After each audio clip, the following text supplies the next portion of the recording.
दोस्तों नमस्कार। National news media पर आपका स्वागत है।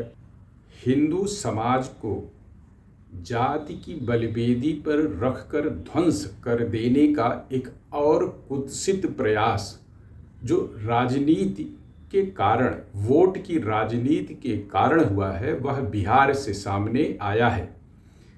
बिहार की सरकार ने, जिसके अगुवा इंजीनियर नीतीश कुमार हैं, नीतीश कुमार की अगुवाई वाली यह सरकार लालू यादव की पार्टी राष्ट्रीय जनता दल के गठबंधन में चल रही है। इस सरकार ने जाति आधारित जनगणना का परिणाम सार्वजनिक किया है। इस परिणाम के आधार पर यह उत्तर प्रदेश के पूर्व मुख्यमंत्री अखिलेश यादव ने ट्वीट किया कि यह लड़ाई 85 बनाम 15 की नहीं है, यानी बिहार से निकली जाति की आग पूरे देश को नए सिरे से रंगने जा रही है। जाति की यह लड़ाई केंद्र की सत्ता से भारतीय जनता पार्टी और उसके नेता नरेंद्र मोदी को बाहर कर देने की है। कांग्रेस के नेता राहुल गांधी पिछले करीब 3 महीने से सोशल मीडिया और संसद में और अब अपनी जनसभाओं में जात आधारित जनगणना की मांग उठा रहे हैं। उन्होंने संसद में यह कहकर एक नई हवा देने की कोशिश की और इस हवा के जरिए, इस अपनी बात के जरिए, जिसमें उन्होंने कहा कि 90 अधिकारियों में केवल 5 ओबीसी के हैं, 5% बजट पर ओबीसी अधिकारियों का नियंत्रण है। इसके जरिए उन्होंने ओबीसी समाज को साधने की कोशिश की, जो हिंदी पट्टी में कांग्रेस से कोसों दूर छिटक चुका है। क्यों छिटका, यह इतिहास की बात तो है, लेकिन बहुत पुरानी भी नहीं है। कांग्रेस से अलग होकर वीपी सिंह ने जब प्रधानमंत्री का पद संभाला, तब उन्होंने ओबीसी आरक्षण यानी मंडल कमीशन को लागू किया।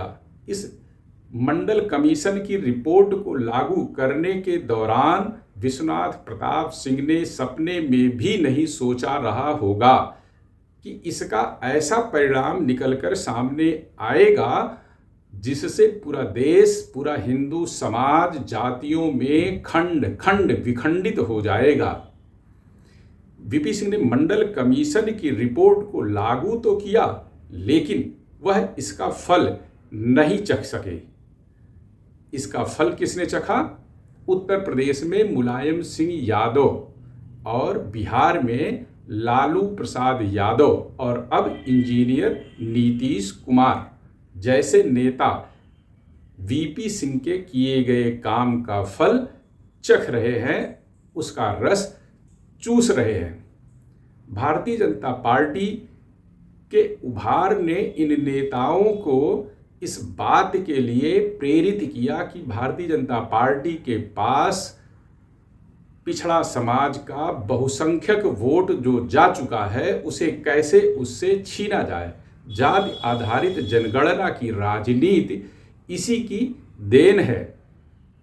इस जाति आधारित जनगणना में जो परिणाम निकलकर सामने आया है, हम पहले उसे आपके सामने रख देते हैं। हालांकि आप इसे सोशल मीडिया और विभिन्न न्यूज चैनलों के माध्यम से पहले भी सुन चुके होंगे, लेकिन फिर भी मैं इसे आपको बता देना चाहता हूं। और इसके अंदर भी काफ़ी कुछ छिपा हुआ है, हिडन है, जो बिहार की नीतीश सरकार सामने नहीं रख रही है। इसे आपको समझना होगा। इस जातिगत जनगणना के आंकड़ों के अनुसार 63% आबादी बिहार में पिछड़ा वर्ग की है। इस पिछड़े में कौन कौन है, इसे लेकर भी थोड़ा विस्तार से आपको समझना पड़ेगा और इसकी मलाई कौन खा रहा है इसे भी समझना पड़ेगा।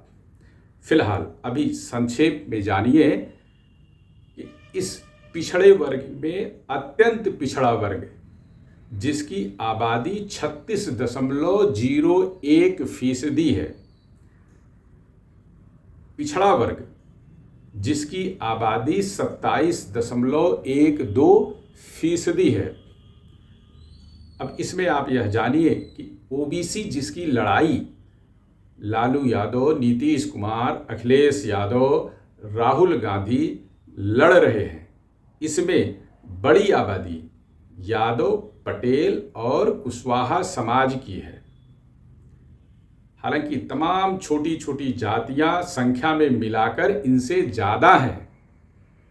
जो बिहार सरकार का यह आंकड़ा है, जो जातिगत जनगणना आधारित परिणाम है, उससे भी यह साफ है। इसमें अति पिछड़ा जो इन तीनों से अलग हैं, यानी ओबीसी की यह मलाईदार जातियां हैं, नौकरियों में इनका लगभग एकाधिकार है।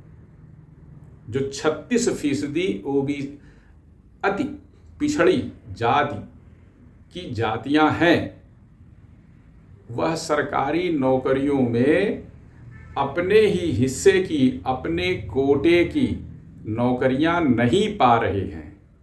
उनके युवा बेरोजगार हैं, जबकि उनका वोट हासिल करके यह जातिवादी पार्टियां सत्ता पर कब्जा करना चाहती हैं, लेकिन नौकरियों में उन्हें उनका हिस्सा नहीं देना चाहती हैं। और अब तक तो यही होता आया है, आगे क्या होगा यह भविष्य बताएगा। इस जाति आधारित जनगणना में अनारक्षित यानी सवर्णों की आबादी 15.52% बताई गई है। इसमें अनुसूचित जाति 19.65% और अनुसूचित जनजाति 1.68% है। इस जनगणना में एक मोटा आइडिया इस बात का भी निकल कर आया कि बिहार में पंथ आधारित जनसंख्या कितनी है। पंथ आधारित जनसंख्या में हिंदू आबादी 81.99% यानी करीब 82% है। मुस्लिम आबादी 17.70% है। ईसाई आबादी, सिख आबादी, बौद्ध आबादी, जैन और अन्य धर्मों की आबादी 1% से भी कम है। यानी यह सभी जातियां करीब 1% में ही गुथी हुई हैं। आरक्षित वर्ग में बिहार सरकार ने मुस्लिमों की संख्या भी गिनी है। जो ओबीसी की जातियों को 63% बताया जा रहा है, इस 63% जाति में, इस 63% आबादी में मुस्लिमों की पिछड़ी जातियां भी शामिल हैं, जिन्हें अलग से वर्गीकृत नहीं किया गया। यह नहीं बताया गया है कि इसमें मुस्लिमों की पिछड़ी आबादी कितनी है। आप इसे समझ सकते हैं कि क्या खेल होने जा रहा है। यानी जो ओबीसी का आरक्षण है वह मुस्लिम पिछड़ी जातियों में भी बराबर उनकी आबादी के अनुसार बंट जाएगा, जबकि भारत में यह सामान्य तौर पर माना जाता है, मुस्लिम समाज भी इस बात को मानता है कि मुसलमानों में जाति नहीं है, वह जाति विहीन पंथ है। उसमें जाति की कोई अवधारणा नहीं है। जो मुस्लिम है वो केवल मुस्लिम है। सोशल मीडिया पर एक सवाल और उछाला जा रहा है बिहार की इस जनगणना परिणाम के बाद। पूछा जा रहा है कि बिहार में आखिर पिछले करीब 40 वर्षों से सत्ता पर एकाधिकार किसका है? दो लोगों का, लालू यादव और नीतीश कुमार का। लालू यादव मुख्यमंत्री थे, उनकी पत्नी राबड़ी देवी मुख्यमंत्री थी। उसके बाद घूम फिरकर आगे पीछे करते हुए कभी भाजपा के गठबंधन से और कभी जदयू के साथ मिलकर नीतीश कुमार मुख्यमंत्री हैं। इन दो लोगों के मुख्यमंत्री रहते हुए भी करीब 35-40 वर्षों का एक लंबा पीरियड गुजर जाने के बावजूद यह बिहार की उपेक्षा का लगातार आरोप लगाते हैं। लेकिन विकास के नाम पर नौकरियों, रोजगार के नाम पर नौकरियां केवल सरकारी क्षेत्र में नहीं आती, निजी क्षेत्र में भी आती हैं। निजी क्षेत्र बिहार से लगातार दूर है। विकास के नाम पर बिहार अति पिछड़े राज्यों में शुमार है। दोनों, लालू यादव भी और इंजीनियर नीतीश कुमार भी बिहार को इन 35-40 वर्षों में भी अगले राज्यों की कतार में शामिल नहीं कर पाए। इसके बजाय उत्तर प्रदेश के मुख्यमंत्री योगी आदित्यनाथ ने बीते 6 वर्षों में ही पिछड़े अविकसित उत्तर प्रदेश को देश के अग्रणी 5 राज्यों की कतार में लाकर खड़ा कर दिया है। यदि विकास का पैमाना व्यापार को माने, व्यापार का आंकड़ा जीएसटी जमा होने वाले कर से समझा जा सकता है। जीएसटी में 2022 सितंबर में बिहार सरकार, यानी बिहार से जो जीएसटी का कलेक्शन हुआ था, सितंबर 2023 के कलेक्शन में उसमें पूरे 5% की गिरावट आई है, कमी हुई, यानी व्यापार कम हो गया। उत्तर प्रदेश में जीएसटी ज़्यादा कलेक्ट की गई, यानी पिछले सितंबर से इस सितंबर में ज़्यादा कारोबार हुआ। देश की कोई ऐसी बड़ी कंपनी नहीं है जो उत्तर प्रदेश में निवेश ना करना चाहिए। बिहार में कोई अब भी जाना नहीं चाहता, जबकि नीतीश कुमार ने अपनी छवि तथा कथित सुशासन बाबू के तौर पर बनाई है। तो क्या जाति आधारित जनगणना बिहार के लोगों का विकास कर पाएगी? पूरे देश में बिहार एक ऐसे राज्य के तौर पर जाना जाता है जहां से सर्वाधिक मजदूर वर्ग दूसरे राज्यों में जाता है। कई बार तो ऐसी स्थितियां भी उत्पन्न होती हैं जिसमें बिहार के लोगों को बिहारी कहकर अपमानित किया जाता है, अपमानित होना पड़ता है।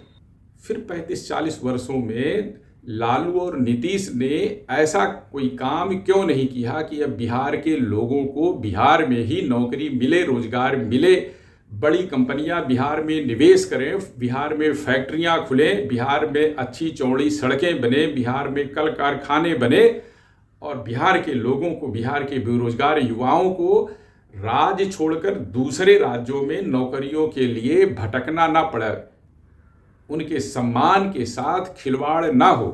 क्या यह केवल जाति आधारित जनगणना से संभव है? केवल वोट लेकर उन्हें उनके हाल पर छोड़ देना, ये कैसी राजनीति है? यह बिहार के लोगों को, बिहार के युवाओं को, बिहार की सम्मानित जनता को इसे पूछना चाहिए और इसका जवाब मांगना चाहिए, या ऐसे लोगों को सत्ता में लाना चाहिए जो उनके सम्मान की रक्षा कर सकें, जो बिहारी गौरव की रक्षा कर सकें, जो बिहार के ऐतिहासिक समृद्ध संस्कृति की रक्षा कर सकें। मगध पूरे देश पर शासन करता था। मगध का इतिहास बिहार के जिन लोगों को पता होगा वह जानते हैं कि कितना समृद्ध राज्य था, कितना समृद्ध देश था। आज की वर्तमान की तारीख में यह जाति के नाम पर सत्ता में आने वाले लोग बिहार को किस तरह से कंगाल कर चुके। हालांकि व्यक्तिगत तौर पर लालू यादव भ्रष्टाचार के कई मुकदमों में वांछित हैं, कुछ में जेल गए, कुछ बाहर हैं और अभी कई मुकदमे इनके ऊपर चल रहे हैं जिसमें इनको जेल, और अकेले लालू यादव को नहीं, इनके परिवार के कई सदस्यों को जेल तक जाना पड़ सकता है। जात आधारित राजनीति का यह दुष्परिणाम है कि एक परिवार जो झोपड़ी से उठकर महलों खरबों की संपत्ति का स्वामी बन गया, लेकिन बिहार के आम लोग क्या है, दूसरे राज्यों में नौकरियों के लिए भागते हैं। दूसरे राज्यों में कृषि मजदूर के तौर पर सबसे ज़्यादा यदि कहीं के लोग हैं तो वह बिहार के हैं। यह भी एक सच है कि देश की सबसे प्रतिष्ठित IAS, IPS मतलब UPSC की परीक्षाओं में बिहार के युवाओं की संख्या, चयनित होने वाले युवाओं की संख्या बहुत बड़ी है। इसके बावजूद देश भर में अगर सर्वाधिक स्थानांतरित मजदूर कहीं के मिलते हैं तो वह केवल बिहार के हैं। ऐसा क्यों है?